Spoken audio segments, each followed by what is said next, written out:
Hello friends, welcome to the Cine Review Hub channel. Today, following our weekly schedule, we'll take a look at the film news, see what's been happening at the box office, and which new films are set to be released. The Cannes Film Festival this year was full of interesting buzz. Before the main films were screened, several Hollywood stars made their appearances on the red carpet. For instance, Emma Watson returned to Cannes after almost 12 years, attending as a special guest. Her last appearance was for Sofia Coppola's film, The Bling Ring. Natalie Portman also graced the red carpet, meeting her fans up close. Following her, Angelina Jolie delivered a powerful statement defending Palestine and condemning the atrocities in Israel, announcing her support for Palestine. Generally, discussions about Palestine were quite subdued at this year's Cannes, mainly because carrying flags on the red carpet was prohibited. This ban was reportedly due to Kate Blanchett's support for Palestine at the previous festival. Angelina Jolie was among the first to voice her support for Palestine. After these stars made their appearances, the important films began to screen. One of the most significant was Eddington, starring Joaquin Phoenix, Emma Stone, Austin Butler, and Pedro Pascal, directed by Ari Aster, known for Midsommar. From the moment it hit the red carpet, Eddington was surrounded by buzz. The first incident involved a bee attacking Emma Stone. Apparently, Emma Stone is afraid of bees, but even funnier was Pedro Pascal screaming right alongside her, creating several hilarious moments that even turned Emma Stone's expression into a meme. You might be wondering what happened next. Well, Austin Butler, who has a very traditional American, cowboy-like demeanor, calmly blew the bee away. Another notable moment involved Joaquin Phoenix, who got carried away waving to fans alongside Pedro Pascal, momentarily giving a Nazi salute. Given they were in France, where Nazis are not looked upon favorably, Pedro Pascal quickly noticed and grabbed his arm. If you look closely at his face, you can see him clearly signaling to stop. Ultimately, when the film screened, it received a 7-minute standing ovation from critics, which deeply moved Joaquin Phoenix, almost bringing him to tears. If you recall, Joaquin Phoenix was also at Cannes last year for Joker 2, but he was reportedly unhappy with the film's ending and left during the ovation. This time, he seemed pleased with Eddington. The interesting twist was that despite the long ovation, critics gave the film relatively low scores, 67% on Rotten Tomatoes and 64% on Metacritic.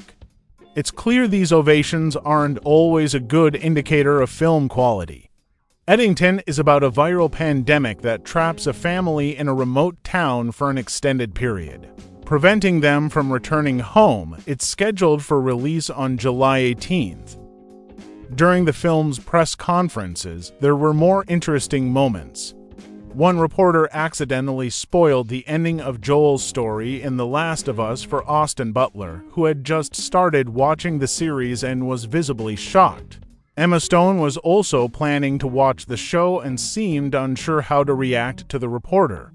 Pedro Pascal then delivered an emotional speech against Trump's policies, stating that people like Trump can only win by frightening others, and therefore, we must continue to tell our stories and fight them. He cursed anyone who caused fear and said, we must not let them win, clearly referring to Trump's policies against the LGBTQ community.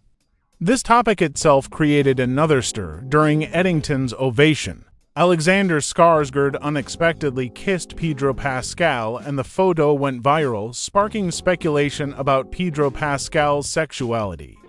While Pedro Pascal didn't directly address it, he shared a savage reaction. He posted a video on social media from the last day of filming The Last of Us Season 2, showing himself dancing in the style of LGBTQ+ community events.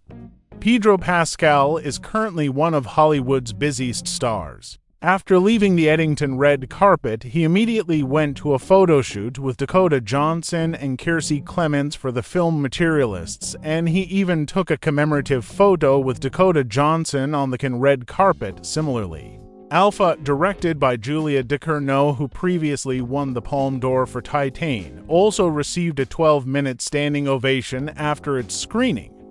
However, as soon as critics left the theater, they gave the film very low scores, 47 on Metacritic and 54% on Rotten Tomatoes, along with generally weak reviews.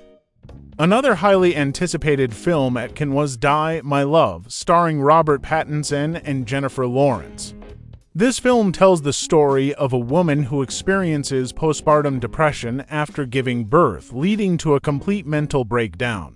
When the film screened for critics, it received a 9-minute standing ovation. It scored 73 on Metacritic and 89% on Rotten Tomatoes. Many critics highly praised Jennifer Lawrence's performance, calling it the best of her career and hinting at a potential Oscar nomination. Interestingly, the film's producer is Martin Scorsese, who insisted that only Jennifer Lawrence could play the role, and her casting was a result of his insistence. Jennifer Lawrence and Robert Pattinson appeared together on the red carpet, drawing a lot of media attention. At first, when they went to kiss, Robert Pattinson playfully tried to kiss Jennifer Lawrence on the lips, which they laughed off. Later, when the film screened and they were being applauded, everyone congratulated Jennifer Lawrence, and Robert Pattinson, attempting another kiss, was met with this playful rejection. Another interesting event at the Cannes Film Festival involved Denzel Washington. He attended for his new film, Highest to Lowest, a remake of Akira Kurosawa's High and Low. Naturally, it was highly praised by critics, scoring 77% on Rotten Tomatoes and 92% on Metacritic. This art house film received a 6-minute standing ovation. But the big surprise was when Denzel Washington was unexpectedly presented with the Palme d'Or for Lifetime Achievement without any prior coordination. The actor became emotional and surprised, stating when he accepted the award that he would continue acting for the rest of his life. If you recall, he had previously mentioned retiring soon. This award apparently touched him so deeply that he completely retracted his earlier statement. Before his film screened, there was a minor incident. He tried to be humble by telling fans he wouldn't sign autographs or take selfies, but would shake hands and talk to them face-to-face, saying it was more valuable. People really appreciated this gesture.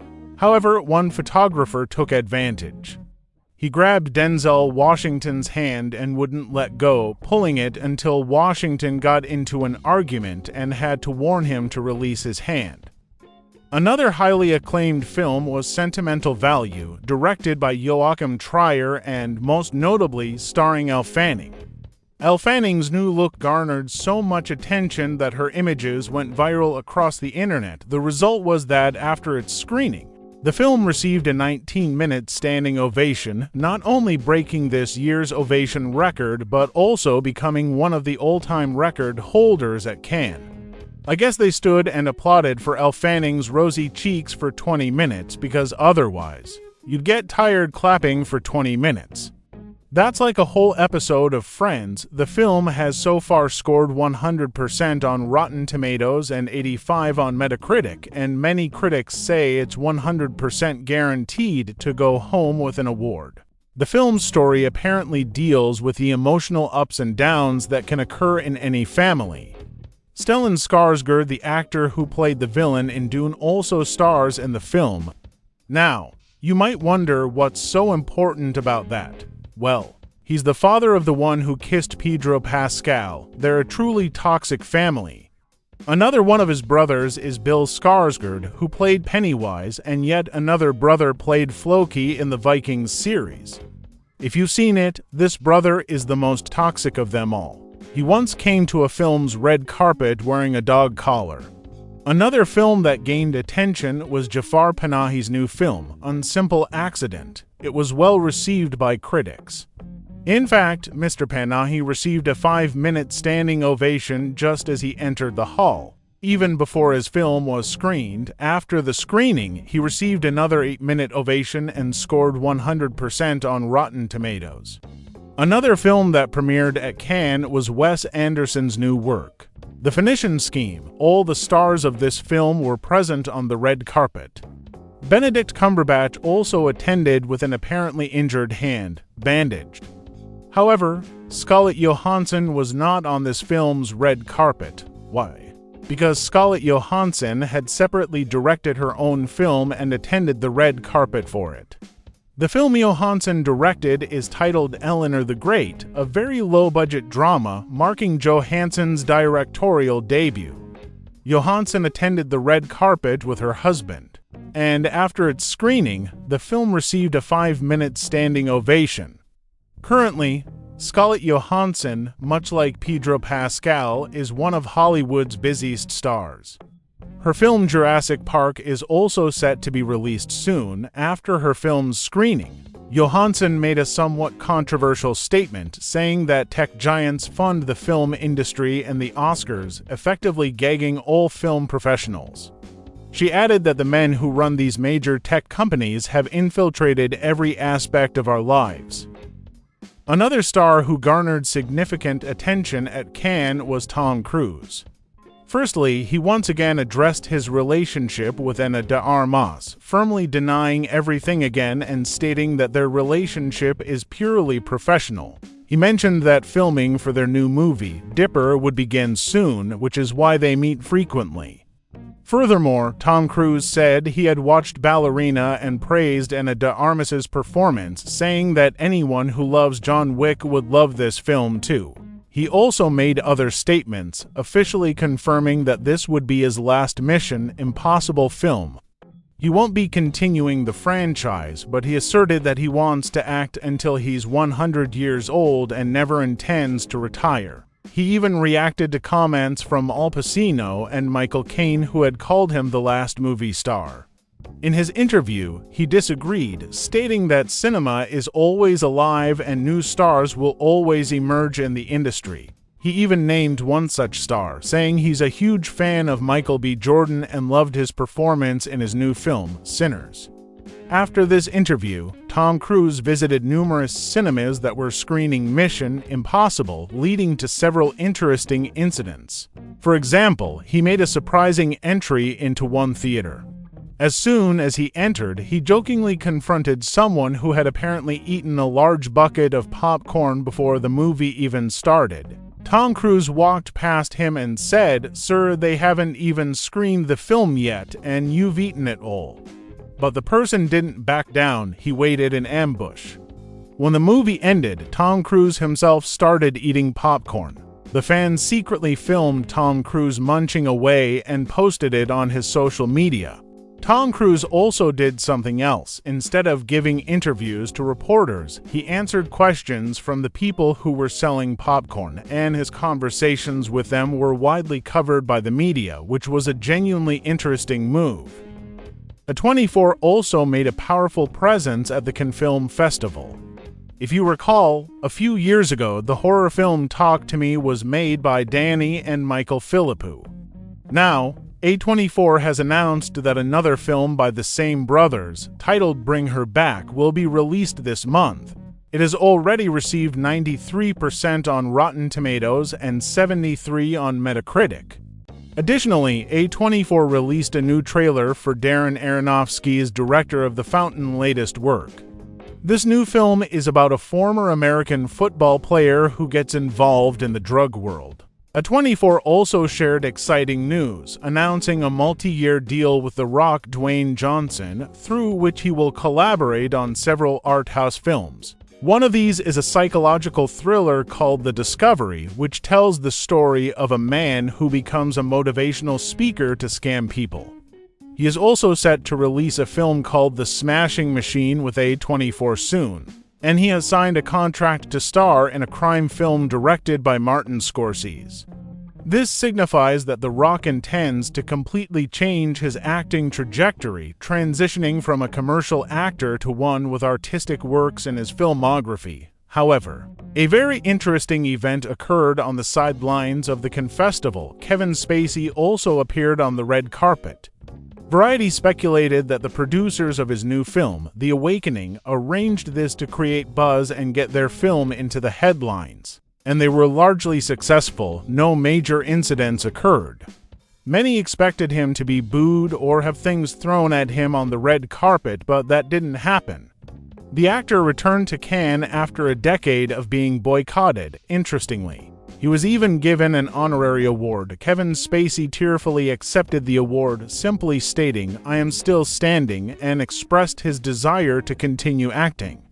Finally, there were a few minor incidents at the festival, including the film Hurry Up Tomorrow receiving 0% on Rotten Tomatoes, the new Jenna Ortega film being released, and Julian Assange appearing on the red carpet wearing a shirt bearing the names of all Palestinian children who were victims of the war with Israel. Julian Assange, the founder of WikiLeaks, was present at the Cannes Film Festival due to a documentary about him called Resurrection. Well, friends, this concludes this week's video. I hope it was interesting for you. Thank you for watching the video until the end. Don't forget to like the video and subscribe to the channel, and until next week's video, goodbye.